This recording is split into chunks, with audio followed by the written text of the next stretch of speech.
waged war on workers and their ability to collectively bargain to take that away from them. All we're asking for is better wages, better benefits, better lives, and dignity in the work that we do. Meanwhile, the disgraced, twice impeached, 4 times indicted, guilty or liable of sexual abuse and convicted on 34 felony counts, ex-president is trying to pull himself out of a spiral following what the New York Times generously describes as a, quote, glitchy 2-hour ramble by Donald Trump, a ramble that started more than half an hour late.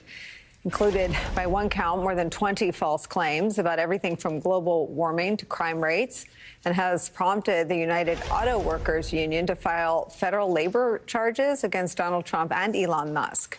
But Trump and Elon's 2-hour ramble showcase something else, something that is becoming harder and harder to ignore, namely that more and more, when Donald Trump speaks, he does not sound okay. With so many millions of people, and it's an honor. And then you do want silencing of certain voices. You look at Gavin Newsom, the governor of California. You know, the biggest threat is not global warming, where the ocean's going to rise 1/8 of an inch over the next 400 years. And you'll have more oceanfront property, right? The biggest threat is not that. The biggest threat is nuclear warming. I mean, we could just stop right here, right? For the next 2 hours, deal with the oceanfront property. The thing about the oceanfront property is that it would all be underwater. I think he has that backwards. Call it a technical snafu, a medical issue, call it a problem with his dentures, age, I don't know, call it whatever you want. But we see what we see. And at best, Donald Trump is having a difficult time enunciating his words. It sounds like it could be any of those things. We don't know, but we're not going to ignore it. Either way, the Harris campaign summed it up best with their review of last night's Trump and Elon Musk buddy romp. Quote, Donald Trump's extremism and dangerous Project 2025 agenda is a feature, not a glitch of his campaign, which was on full display for those unlucky enough to listen during whatever that was on X.com. Trump's entire campaign is in service of people like Elon Musk and himself, self-obsessed rich guys who will sell out the middle class and who cannot run a live stream in the year 2024. It's where we start today with some of our favorite reporters and friends. Writer, author, and journalist Kurt Anderson joins us. He was also the co-creator and host of the public radio program Studio 360. Also joining us, former RNC spokesman, host of the Bulwark podcast, Tim Miller's here. Here at the table, Democratic strategist, professor at Columbia University, MSNBC political analyst, Basil Smykel's here, host of the Fast Politics podcast, special correspondent for Vanity Fair, Molly Jong-Fast is here. The Tim Walz speech was ending as we all sat down. Is there any more of it that we have? Let's play a little bit more of that. These guys are even attacking me for my record of service.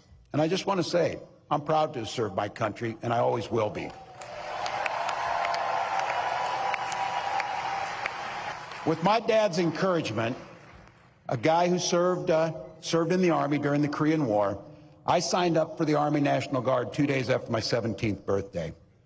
I served for the next 24 years for the same reason all my brothers and sisters in uniform do. We love this country.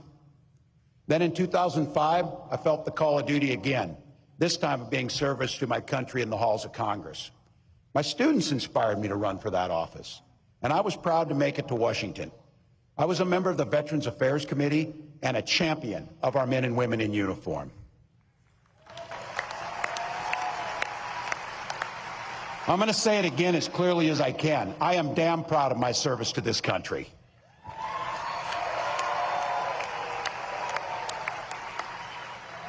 And I firmly believe you should never denigrate another person's service record. To anyone brave enough to put on that uniform for our great country, including my opponent, I just have a few simple words. Thank you for your service and sacrifice. Basil, this is something that J.D. Vance is unapologetic about. As recently as his round of interviews on Sunday, he told CNN's Dana Bash he will continue to attack Tim Walz. Governor Walz also has, he's defended his record. He did it there today. But But the facts, we're sort of in a maybe in this post-gaslighting moment here, where the fact is, moments after he was selected, I got a long email from a veteran who's appeared on this program about all of the ways he worked with and supported veterans. I mean, this feels like a fruitless line of attack, but J.D. Vance seems committed to it anyway. Yeah, he does. It's interesting you use the term post-gaslighting, because it does seem as though all of the usual tactics are not working. They're falling flat. Because, you know, we're in this space where you have two candidates, one for Vice President Wallace and Kamala Harris, who have picked up on this momentum, and the voters really wanted this change and this turn, and they feel deputized to go and defend this ticket. And what we're seeing, particularly with Donald Trump, if you have former Speaker Kevin McCarthy saying, hey, man, you got to get back on message. And we know Trump to not really be on message, but if you have Kevin McCarthy saying, we're going to lose seats because you can't stick to the script, then you're getting a sense that that campaign is flailing, that Donald Trump is flailing. On the flip side, when you listen to Tim Walz, you can hear the teacher and the coach in him. The teacher in that he's able to distill these very complex issues down to points that are relatable to the folks he's speaking to, and the coach who's motivating and getting his team out there to say, hey, hope is one thing, but you also got to have a plan. I love that line. He said, I know I'm preaching to the choir here, but I need you to sing. That's exactly right. I love that. Because you got to turn intent into behavior. Yes, you want to be Donald Trump, but how are we going to do that? It takes you going out, doing this kind of relational organizing, getting into your social networks, getting folks out. And that's what you're seeing, this sort of organic campaign develop. And that's largely a result of, yes, the Kamala Harris being on the top of the ticket. But if he continues to do the kind of motivating that he's been doing in that speech, you know, it's getting more people out. Do we have more of the Wall speech? We're trying to turn that around. Okay, as soon as we have that, we'll play that for you. The contrast, again, a campaign firing on all cylinders, and I don't know what the most generous way. I mean, Trump it's hurricane season. He's a storm. He'll gather more steam at some point and blow back over us. But that moment is not today's news cycle. Yeah, I mean, look, in 2016, whatever Trump did worked. But it only worked in 2016. And it worked incredibly well. And I think it was he got out voters who were these low propensity voters who tended not to vote, the hidden Trump voter, and he was able to connect with those people. Since then, he's struggled. And I think he truly believes that he can get those people out and that there are enough of them to put him over the top. And I think the lesson that that Harris has really learned from Hillary Clinton in 2016 is you can't take anything for granted. And you have to get out there, and that nothing is a fait accompli. So I do think, and we see her saying that during these speeches, that we just have to get out there. They just have to campaign. And let's not ignore what's happening on the other side. Kurt Anderson, your tweet got all of my attention this morning. You wrote this: after one nominee dropped out for seeming too elderly, I don't understand how a reporter writes and editors publish a 900-word article about the other nominee's 2-hour talk and its technical problems without mentioning its salient stylistic feature, his, Donald Trump's, continuous slurring. Yeah, I mean, it surprised me. You know, I mean, it was, I managed to get through half of the, whatever it was last night. Good on you. I did my best. At first, I couldn't get in, and that frustrated me as well as pleased me that they were having this tremendous glitch. But then I did, and I thought I'd listen, knowing you would call me and I would come on your show. So I woke up this morning, and as I do, read, you know, the New York Times, and I was this their straight main news story, almost 1,000 words, about this event, and you know, they talk some about the things they talked about, but the writer clearly knew that wasn't very relevant, that he was saying the same things and rambling and everything, but so it was stylistic. He rambled, he meandered.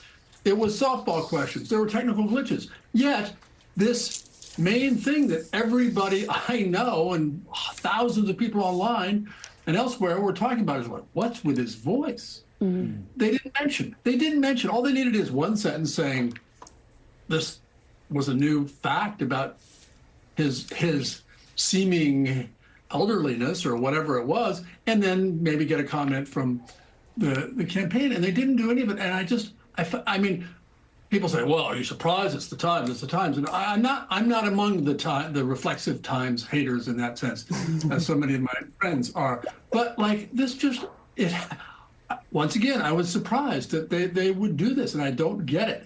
But I did listen, and I heard things, for instance, like Trump say to Elon Musk, speaking to labor, as Governor Wallace did today.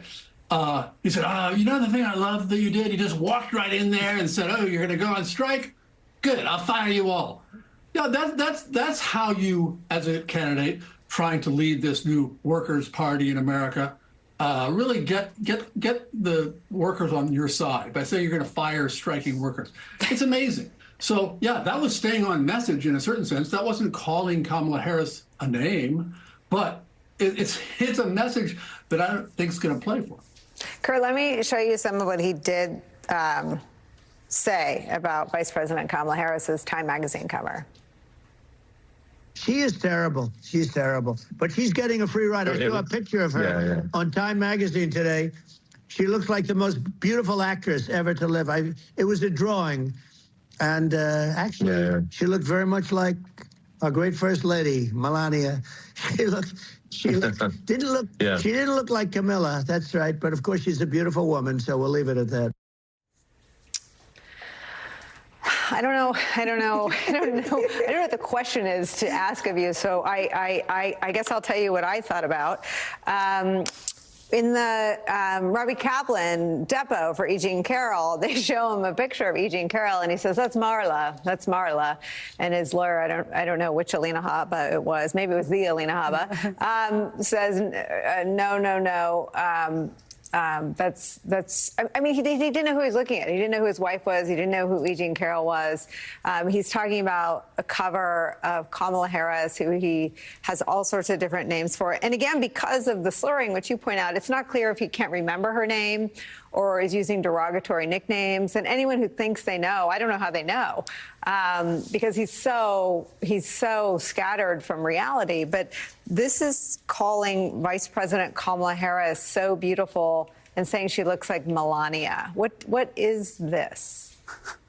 Well, you know, his various flattering physical descriptions of his daughter, his comparisons of this person who is he's in litigation with later, E. Jean Carroll, looks like his wife. This person he's running against President Ford looks like his current wife.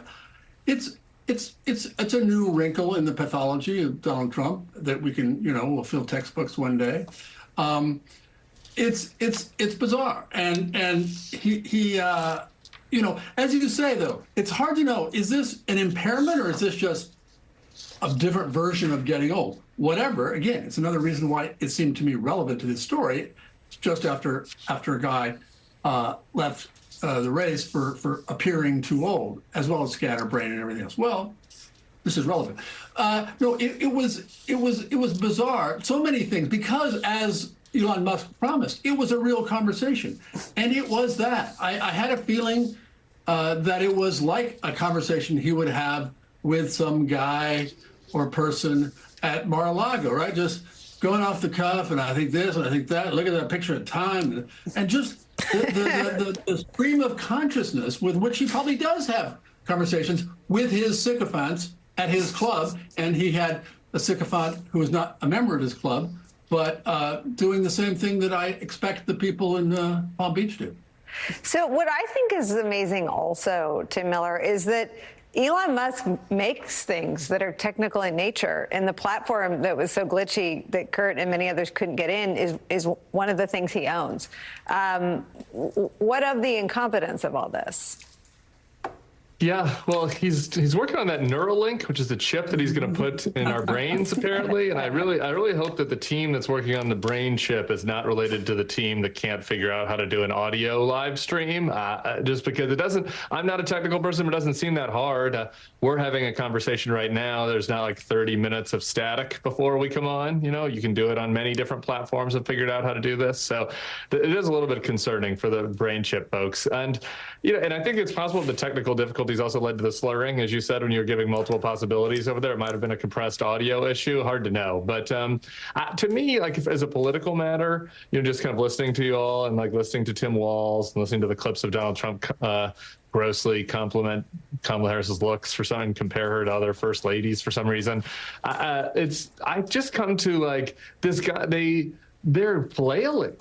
I mean, he has no message. He does not know what to do. And, my colleague Mark Caputo at The Bulwark wrote about this. Remember that press conference last week where he compared favorably his insurrection to Martin Luther King's I Have a Dream speech? Yes. The strategist, yes. That was just like was that last week or was it 2 days ago? It's hard to It feels like 11 years ago, but yes, it was last week. Yeah. But that, according to Caputo's reporting, the advisors wanted that to be a small briefing where he talked about how extreme Kamala Harris's agenda is or whatever, just like a typical political thing that you do in a campaign. We're going to have a press call. Our message today is going to be the other candidate is extreme. Here's 3 bullet points. Take 1 or 2 questions and leave. Like that's how a regular campaign works. That's how you do politics. Instead, he gives that rambling talk, and then he goes to Montana and he gives that speech. And during the Montana speech, he has an aside where he complains that Kamala Harris gives the same speech every time. And he's like, Kamala Harris is just on message all the time and just boring. And it's like, no, that's how politics works. And so, he's really self-sabotaging in a lot of ways with all of this. And I think that it is working out to the Harris-Walz team's favor. And you look at that Walz speech, and it's just classic politics. He's playing to the base, the union workers. He's explaining which issues they're aligned on. He's rebutting a criticism that J.D. Vance, a false BS criticism that J.D. Vance has issued on him. He's pushing back on that. Wham, bam, that's it. That's a press event. Here we are. And Trump's just not capable of that, at age 78. It's so interesting that you make the point about the attack on the Harris stump speech. I had the job in 2004 of updating the George W. Bush Trump speech, and we changed 2 things, the greetings at the top and the thank yous at the bottom. And then I gave them, it was lower tech than today, and I'm lower tech at that. And so when Fox News thought they finally had the gotcha, they got their tape editor in on a weekend and they cut the stump speeches, and oh my God, there were whole paragraphs that were the same. Everybody until Trump did that for every event, Tim Miller. Yeah, it's called message discipline. It's funny you say that, remembering 2004. I had a friend text me about this about 2012, and they said their job was to write 2 new sentences on top of Mitt Romney's stump speech. It's like, we want to give somebody a little bit of news, so we'll have 1 piece of rhetoric about whatever the latest news is, and then all of the same stuff. Like, that's just how 8 years later, things works. Change. I'm open to that, Yeah, that's just like how politics works. And it's how you drive a message. It's how people know, what your campaign message is, what your agenda is going to be. And like Trump just isn't, he's too narcissistic. He's a megalomaniac. He couldn't bring himself to do that. He wants to, vamp and, do these personal attacks and go do on these strange asides. And as Kurt pointed out, he wants to brag about things. So it's like his sycophants can cheer for him, like they're kind of outside at the Mar-a-Lago club on the Lanai, having an Arnold Palmer or whatever. And like, that's just bad politics. All right, no one's going anywhere. We're going to do 2 things when we get back. We haven't talked to Molly Jong-Fast yet. We'll bring her into this conversation. We also have turned around more of Tim Walz's rally that was taking place just ending as we came on the air. We'll show that to you. Also, still to come for us, it was less than a week ago in that press conference we've been talking about that Donald Trump declared abortion to be this, quote, a very small issue in November. Well, in just the last 24 hours, 2 more states have put the issue of abortion on the ballot to be in front of voters in November. We'll talk about the momentum behind the right for reproductive freedom just ahead, and later in the show what the ex-president's recent meltdowns have to say about his ability to handle a real crisis, not a political one of his own making. All those stories and more when Deadline White House continues after a quick break. Don't go anywhere.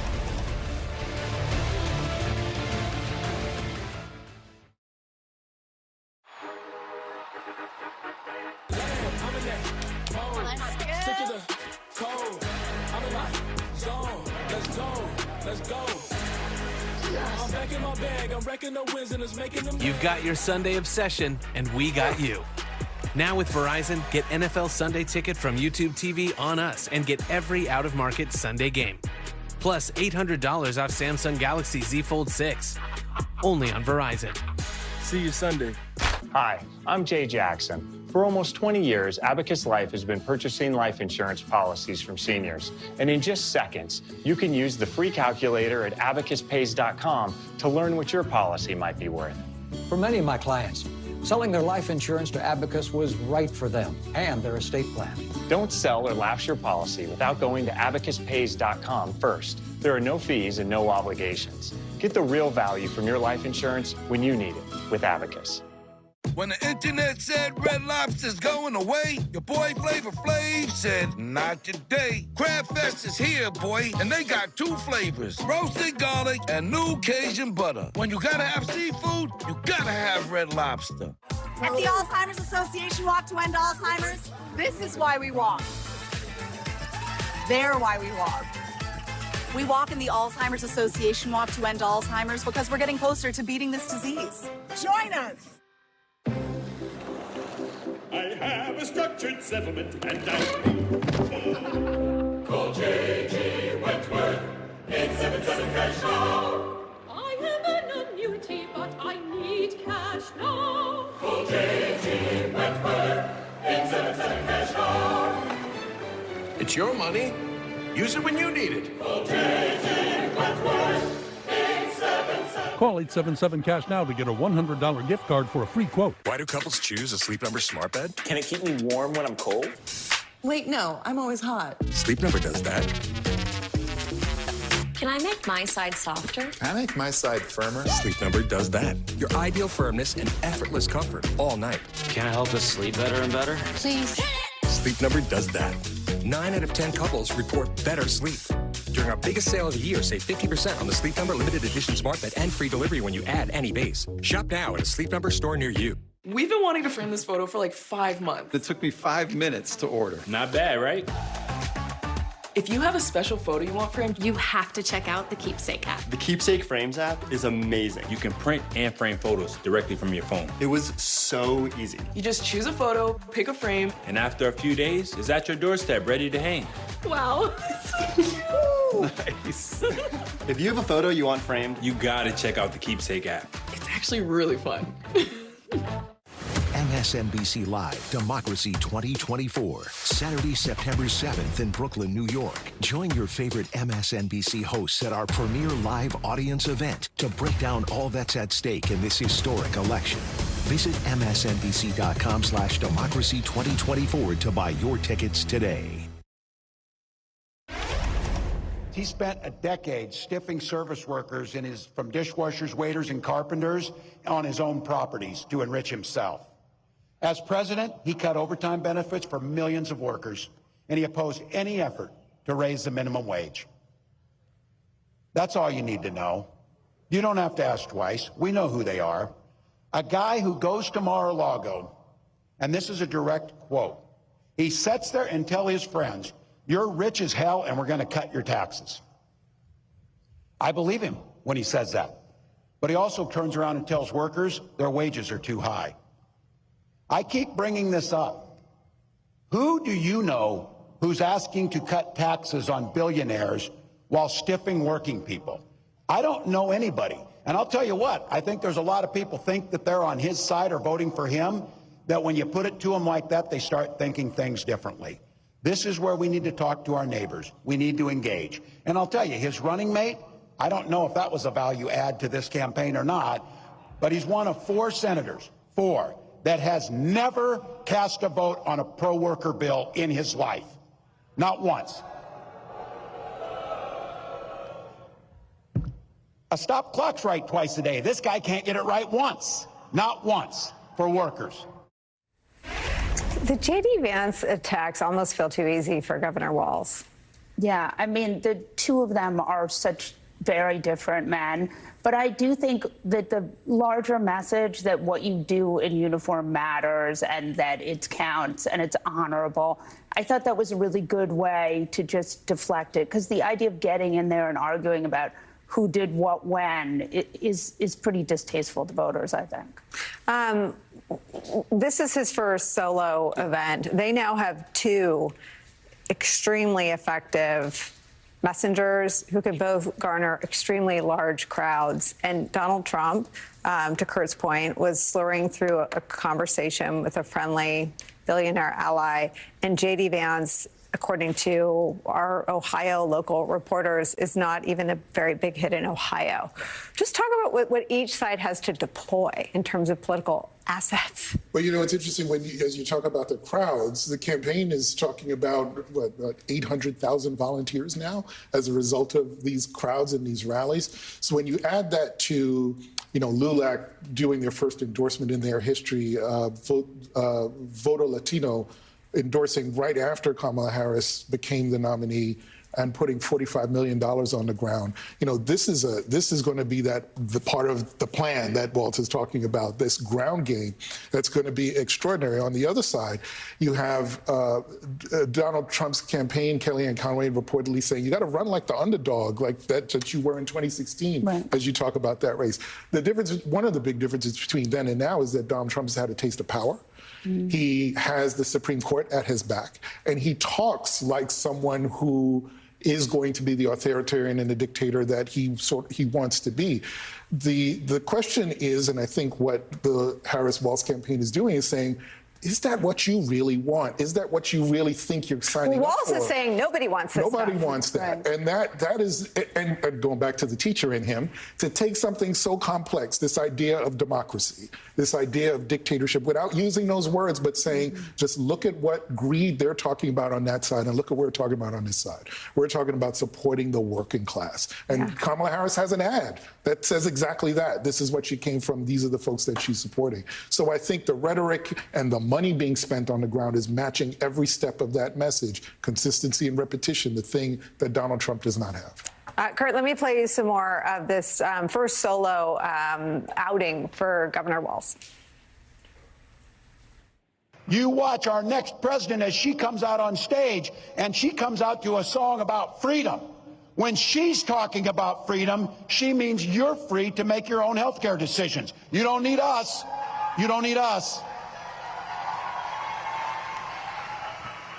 And as a school teacher, I'll tell you what, children should be free to go to school without worrying about being shot dead in their classrooms.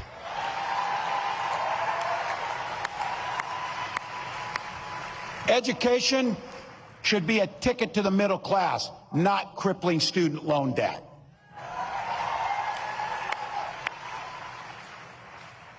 Here's the thing. We don't have that long to go here, but think about the future that we can create. We know what the past is. We know what these guys are going to do because they wrote it for us. Convenient to them to write it in Project 2025, so we know that.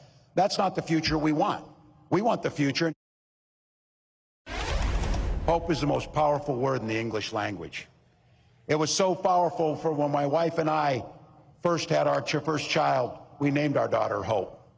But my wife often reminds me, hope is a great word and a beautiful name, but it's not a damn plan. We can't hope that we defeat Donald Trump. We can't hope that we can collectively bargain. We can't hope we protect Social Security. Kurt, this is, it doesn't matter what party you're in, it would behoove the Republicans to recognize this is an extremely effective campaigner who has joined a ticket for someone who turned out to be a political phenomenon. I don't think anyone knew that was going to happen the Sunday afternoon at 1:40 p.m. when President Joe Biden stepped off the ticket. But that's where we are. What are you watching, sort of news cycle to news cycle, in the next 87 days?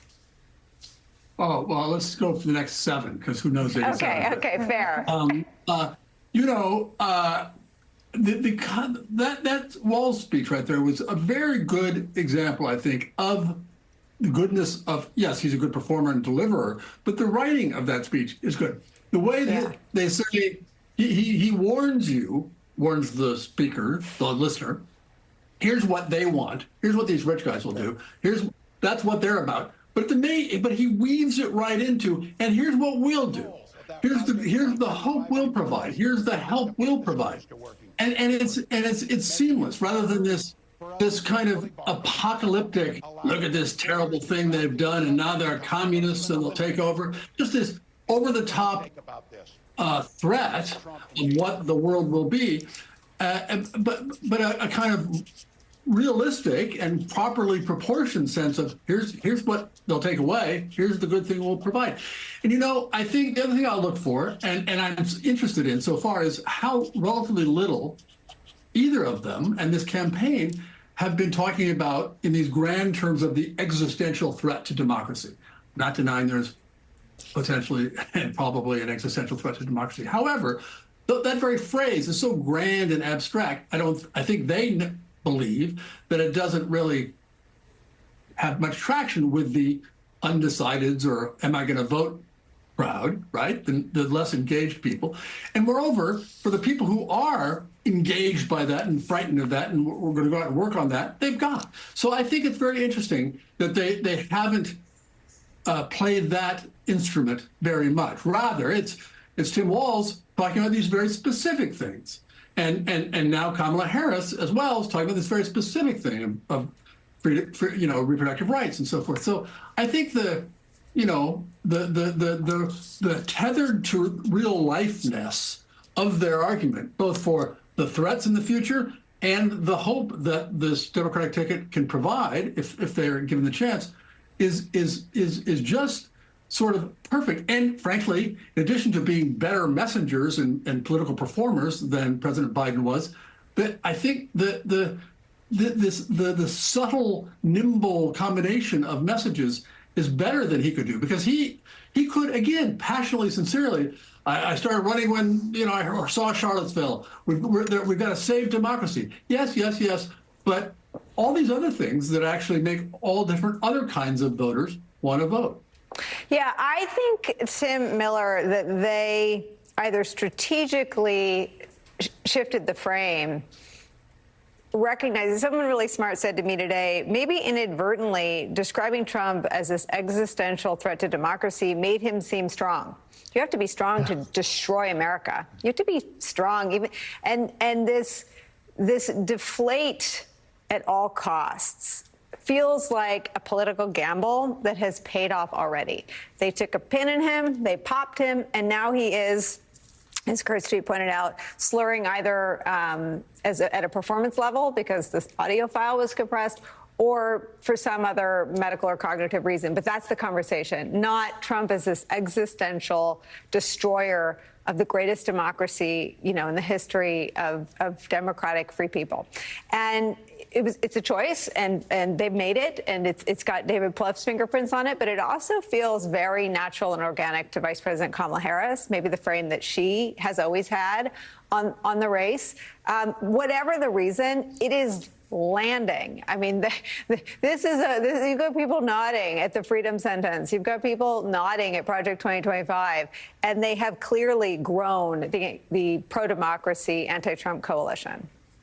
Yeah, it's funny you say that. I was doing an interview in a conservative space the other day. We're having a little hash things out. I was arguing why conservatives should vote for Kamala, and I called him a unique demagogue. And the interviewer said to me, this MAGA person said, "I bet he'd like being called that." Right? Yeah. Like, so there is that thing to this, right? Like if you're building him up in that sense. And I think in a lot of ways, this notion of the Harris campaign, why it feels so natural to her, is this message of we're not going back, of being forward oriented. Kind of like implicit in that means we're not going back to all of these tiring fights that we've had over the last 8 years, these culture war fights, and having to have Donald Trump be in our brains constantly. Like, we're not going back to that. And so you can't be saying, oh, we're not going back, and then also always be talking about existential threats to democracy, right? It doesn't work together. And so I think that it has allowed them to get into this bread and butter frame. That Tim Walz speech is just perfect. Kitchen table issues, working class issues. That's not a speech for me per se, right? Like me and Tim Walz probably disagree on some economic policy issues. I care deeply about the existential threats to democracy and have been talking about it a lot. But he's not supposed to be talking to me. As Kurt said, I'm already on board. I've been Never Trump for 9 years now, right? Like they're trying to get to working class people who have other issues, who are concerned about the threats of Trump, but have maybe other issues. Maybe it's inflation, economic. You go down the list. He's speaking to them in their own language, in a language that's natural to him, about issues that matter in their lives. And just as a political matter, that's just obviously smarter than the alternative.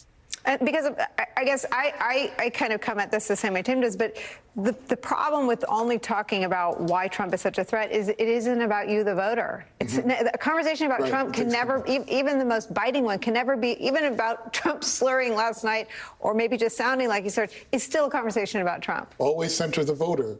Right? They're the ones that you have to move to the polls, always center the voter, and that's what they're doing. And you made a point about strategy in Kamala Harris, and maybe we should give her some credit in this because she said in one of her very first speeches, as a prosecutor, she knows the type. Yeah. And if she has been behind popping that balloon and saying, and treating us like a jury, how are you going to decide the fate of this country? How are you going to decide this election? Let me give you the facts. Let me prosecute the case against Donald Trump, but also center you in the solution that you are a part of if you go ahead and vote for this ticket. When she's the we. And We're she's not the- going yeah. back is very much, you know, to everything everyone said. She's not going back. She's not going to take us back. Kurt Anderson, great to see you. Tim Miller and Basil, thank you for starting us off today. Molly sticks around with us. A quick break. When we come back, the message more than 500,000 Arizona residents are sending to legislators in this country. That's next.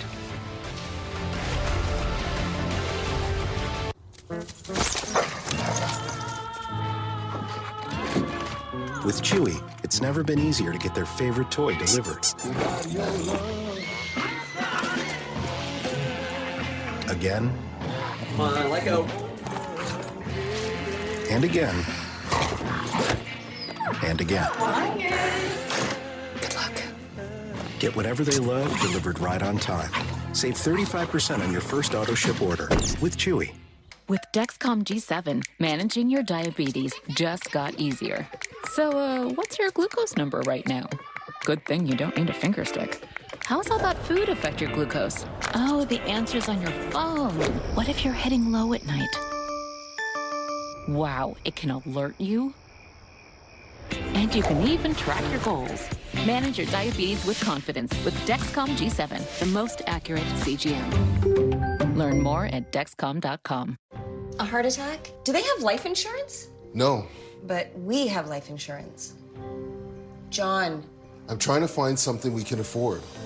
Fortunately, in only a few minutes, SelectQuote found John a $500,000 policy for only $29 a month. And his wife Anne a $500,000 policy for only $21 a month. Go to SelectQuote.com now and get the insurance your family needs. At a price you can afford. SelectQuote. We shop, you save. Recipes. Recipes that are more than their ingredients. Recipes written by hand and lost to time can now be analyzed and restored using the power of Dell AI, preserving memories and helping to write new ones.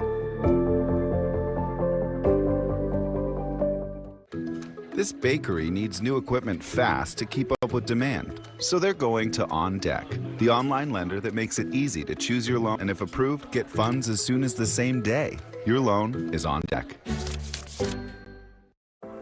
We all know what it's like to worry, to not know where our dog is gone. Say goodbye to that with Tractive.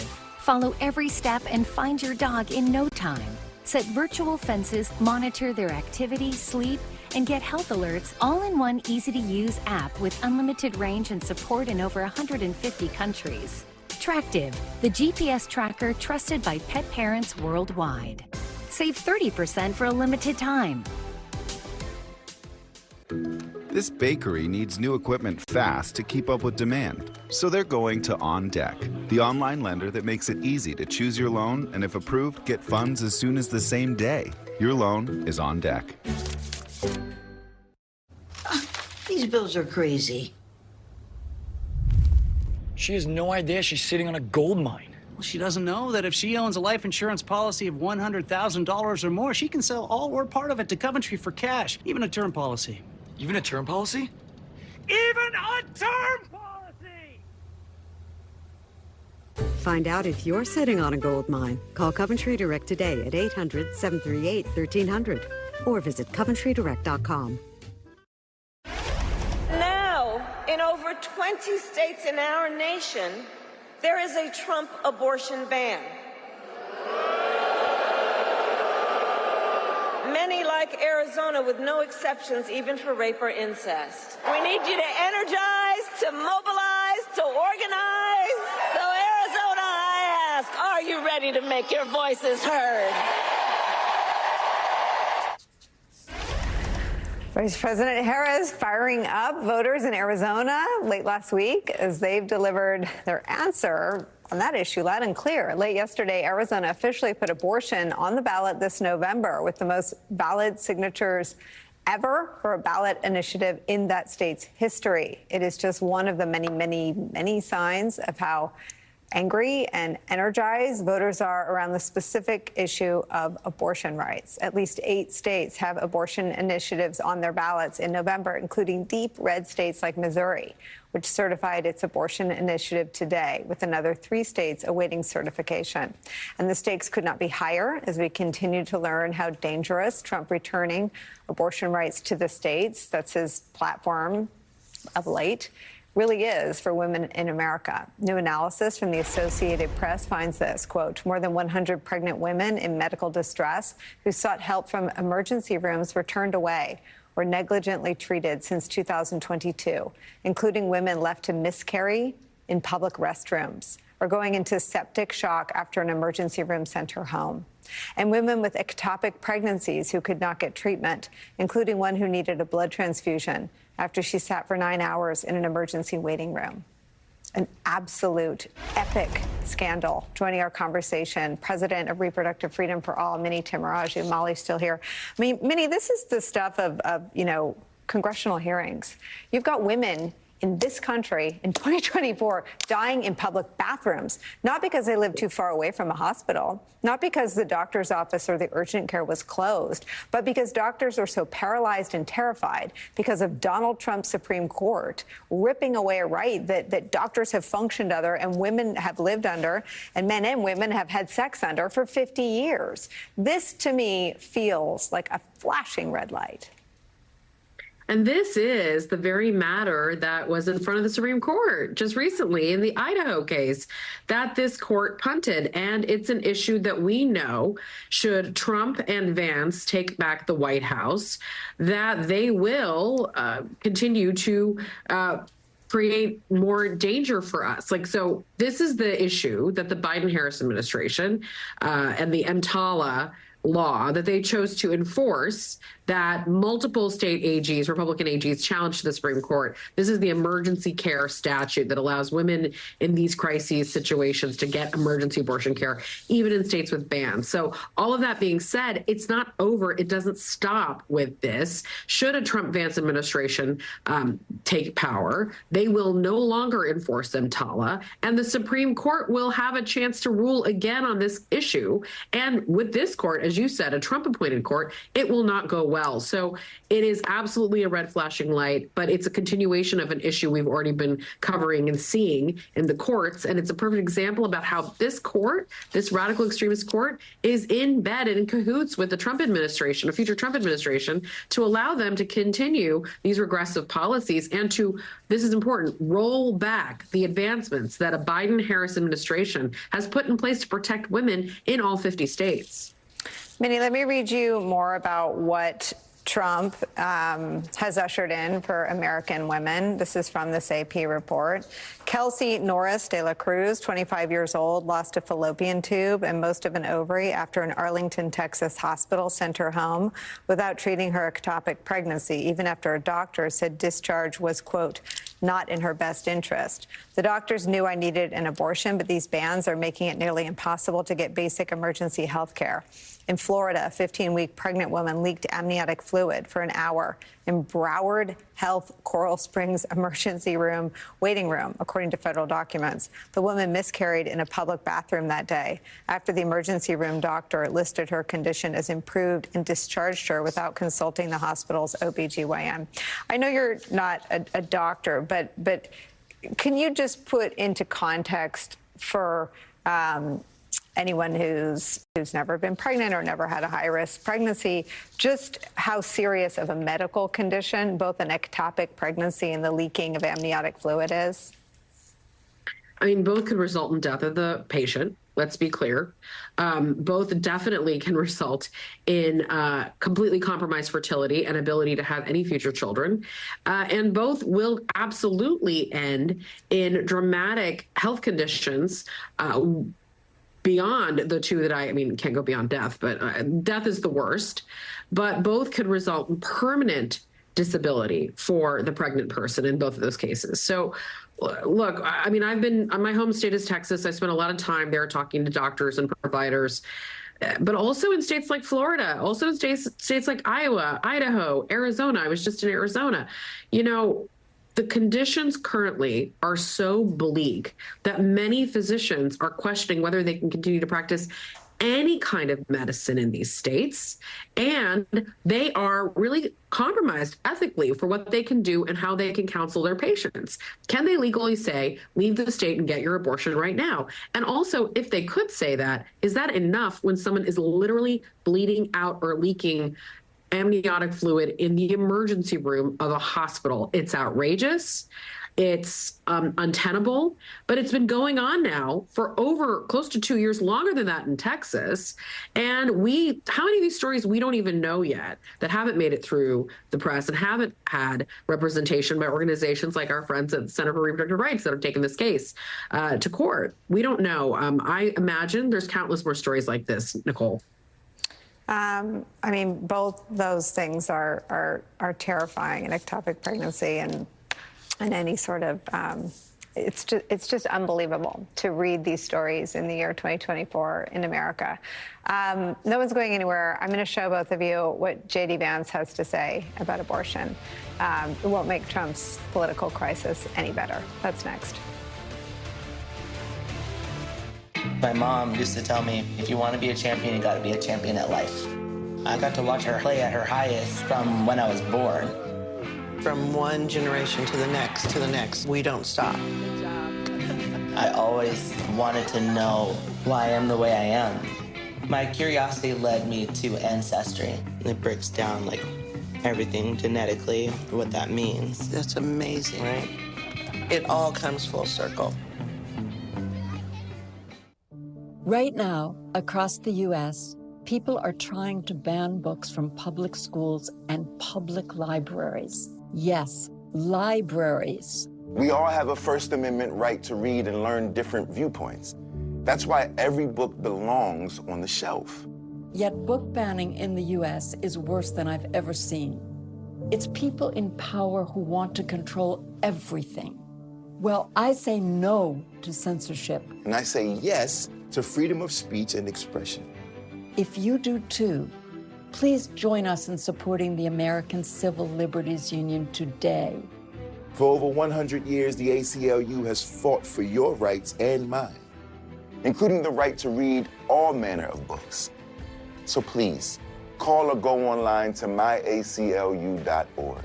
For just $19 a month, only 63 cents a day, you can become a guardian of liberty and help protect all the rights promised to us by the institution. Make no mistake, this move to ban books is a coordinated attack on students' right to learn. This is a clear violation of free speech. That's why the ACLU is working to fight against censorship in all its forms. It is so important, now more than ever. So please call or go to myaclu.org and become an ACLU Guardian of Liberty for just $19 a month. Use your credit card and you'll get this special We the People t-shirt and more to show you're helping to protect the rights of all people. The ACLU is in all 50 states, D.C. and Puerto Rico, defending our First Amendment right of free speech and all of your constitutional rights. Because we the people means all of us. So please, call or go online to myaclu.org today. You're a small business owner. You don't have time to waste. That's why you go to Biz2 Credit for funding. Our simple application makes it easy to get fast financing.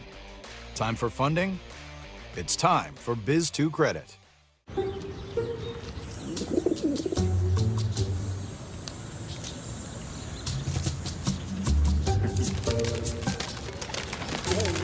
Not every decision you make will be as good as getting a Volkswagen at the Savvy VW Summer Sales Event. 2024 Volkswagen models cost less to maintain than Honda. Get 1.9% APR financing or a $2,500 customer bonus on a new 2024 Tiguan. We love home internet from T-Mobile. Oh, now Mesh boosts Wi-Fi all over your home. For a limited time, get a free upgrade to Home Internet Plus. Just $50 a month. I mean, you've been very clear about how you feel about abortion. I mean, if you've compared it to slavery. I didn't compare it to slavery, John. There's something comparable, between abortion and slavery. California is going to have a less restrictive abortion policy than Ohio. I think that people have to make these decisions. Let's say Roe versus Wade is overruled. And then, every day, George Soros sends a 747 to Columbus to load up disproportionately black women to get them to go have abortions in California. And of course, the left will celebrate this as a victory for diversity. Do you need some federal response to prevent it from happening? Because it's really creepy. And, I'm pretty sympathetic to that, actually. I think that's where we're focused on as a presidential ticket. On abortion policy specifically, the states are going to make up their minds. I certainly would like abortion to be illegal nationally. What's interesting is that there's a lot of chatter that he may be too much of a liar and too much of a hypocrite, wait for it, for Donald Trump. I mean, look, these two have painted themselves into a corner because the right really wants an abortion ban. And we heard during the Supreme Court arguments, Thomas and Alito talking about the Comstock Act to ban mifepristone. So we know where this is going. Which is in Project 2025. Right, exactly. So we know where this is going. But the question, I think, will be what, if they get reelected or they get elected in this case, I do think they will do that. But and they're going to have to because there's really so much of their coalition is anti-choice.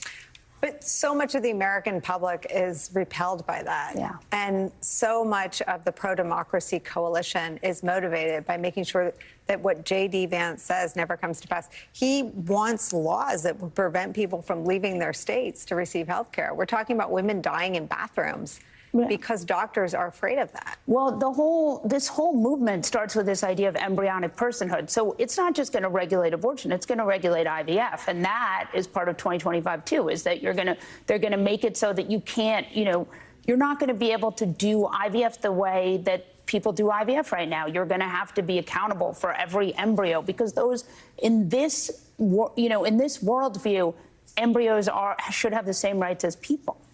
What about this effort at cleanup from J.D. Vance, where everything he said could be easily fact-checked with the last thing he said on these topics? Look, I think they needed to be able to pivot to the center to get these centrist voters, to get this sort of mainstream.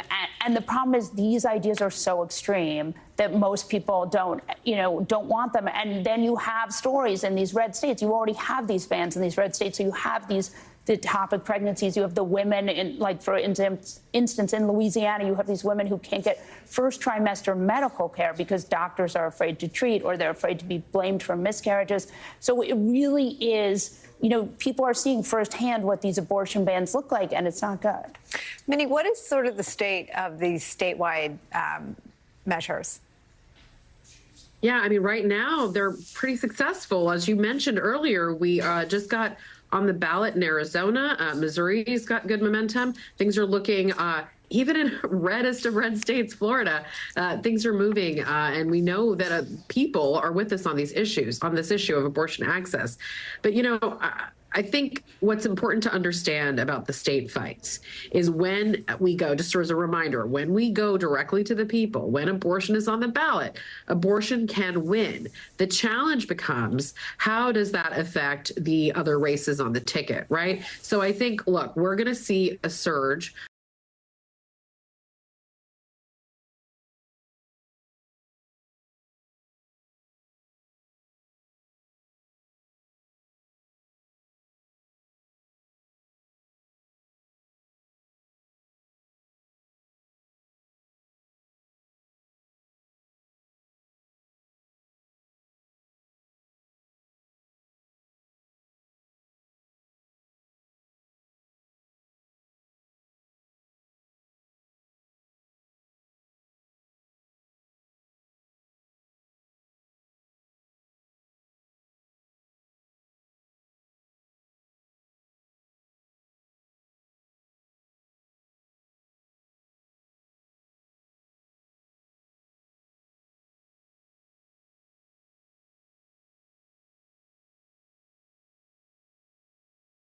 and are at high risk for fracture?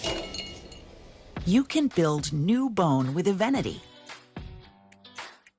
Ask your doctor if you can do more than just slowing down bone loss with Evenity. Want stronger bones? Then build new bone. Evenity can help in just 12 months. Evenity is proven to reduce spine fracture risk by 73%. Evenity can increase risk of heart attack, stroke, or death from a cardiovascular problem.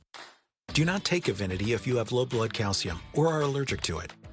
Serious allergic reactions and low blood calcium have occurred. Tell your doctor about jawbone problems, as they have been reported with Evenity, or about pain in your hip, groin, or thigh, as unusual thigh bone fractures have occurred. Don't let a break put you on a shelf. Talk to your doctor about building new bone with Evenity. For kids, summer break is the best. But for parents, well, that's why Care.com makes it easy to find childcare that fits your summer schedule. From long-term nannies and daycare to date night babysitters. Join the millions of families who've trusted us and connect with background-checked caregivers in your area.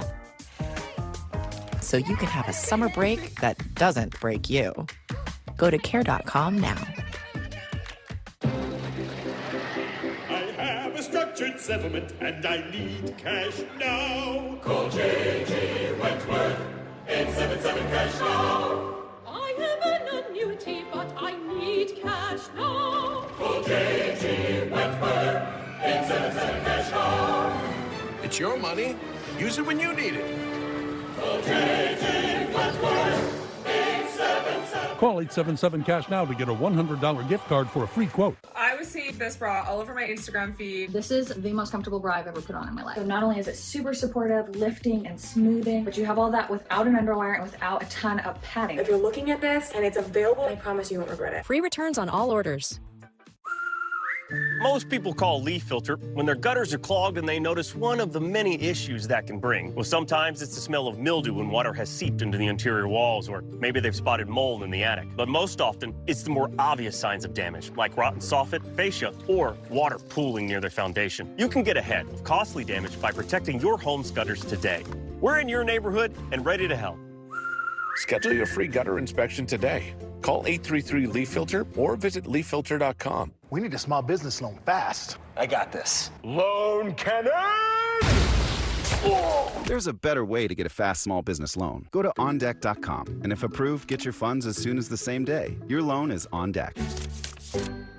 When you need brutal honesty. Why do you think Kamala Harris has what it takes to be the next president of the United States? When you need answers first thing in the morning. Do you think she's capable of managing a campaign against someone who doesn't play by the rules? You need your Morning Joe, weekdays at 6, only on MSNBC.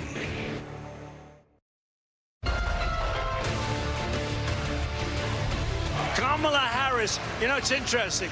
Nobody really knows her last name. If you ask people, do you know what her last name is? Nobody has any idea what it is. Harris. It's like Harris. She was Indian all the way, and then all of a sudden she made a turn, and she became a black person. Just to be clear. So I'm going to hand that man a shovel. Hi again, everybody. It's 5 o'clock in New York. When you're in political trouble, you're not supposed to keep digging, but Trump is determined to stick with that strategy. We're watching what Axios calls, though, the first break glass moment of the former President Donald Trump campaign. And spoiler alert, he's not handling it well at all. A month ago, the ex-president seemed to feel secure in his standing in the 2024 presidential contest. But now Donald Trump is seeing a new opponent do much better than he is in the polls, get much bigger crowds than he gets at her rallies, and bring back momentum and vigor and enthusiasm and money and volunteers and all that stuff to the Democratic Party. A former speechwriter for George W. Bush, Pete Wehner, writes this in The Atlantic. The more his Democratic rival succeeds, the louder Trump rages. Quote, at precisely the moment when Trump needs to elevate his performance to the degree that such a thing is even possible, he's gone back to his most natural state, erratic, crazed, transgressive, self-indulgent, and enraged.